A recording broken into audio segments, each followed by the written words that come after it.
Diversity, I define as 1Q, the quantitative representation of difference.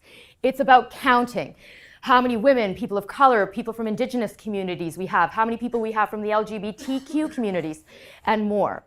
When we are in the land of diversity, we put resources towards building a more inclusive environment. So we'll have a committee, we'll have policies, we'll do training, we'll have a few other bells and whistles. But the problem is that when we are stuck in the land of diversity, which every single Canadian organization that I have worked with is, so let's start with that, we say we value differences, but the actual lived experience in the trenches is one of sameness. It's the, oh, we love differences, be different, please everyone, one, come all, come join us, different people. And then it's like the voices of differences show up at our doorsteps and we're like, oh, did we say you could be different? Just kidding. Leave your differences at the door, minimize your differences in favor of sameness. It's a message of behavioral sameness or a message of conformity. And because of that, because we're counting and focusing on numbers and we're pushing behavioral conformity, it feels a lot like tokenism. People feel like tokens and not a lot of shifting. And so it feels like all this work you're doing is all about tokenism and ticking a box. I don't feel really valued.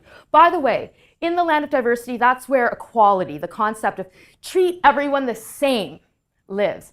For the lawyers in the room, you'll remember this from law school as well. Equality is about, in order to yield fairness, we treat everyone the same. It's an entrenchment of sameness. And we know from the law, treating everyone the same has an adverse impact on people who come from marginalized communities because not everyone starts in the same place. So diversity is important because we need numbers. If you don't have anyone from the indigenous communities in your pipelines or in your entry-level ranks, you're not going to be inclusive. So diversity does matter, but the problem is being entrenched in diversity means being entrenched in sameness, and that doesn't work. When we're in inclusion, we have two cues. We have the quantitative representation of difference, like you can count people, but they are represented across the organization, across the leadership ranks. And we have what's called the qualitative experience of difference, the second cue. And when I say the qualitative experience of difference, what I'm talking about here is when you ask people who come from communities that have been historically marginalized and have current experiences with marginalization, how do you feel when you come into work?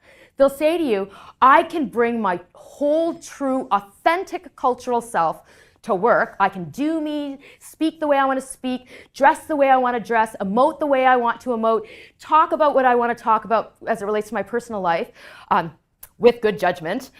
And I feel like it's so interesting because I just think that I don't need to add that in, but then many times in my sessions, a leader will put up their hand, usually a he will put up his hand and go, surely you mean not everything. And I'm like, surely I don't mean everything. No. So yes, with judgment, the point is you can be who you are and still have not only equal access to opportunities, but because you're thriving, you have more opportunities. That's what inclusion looks like. The qualitative experience is there.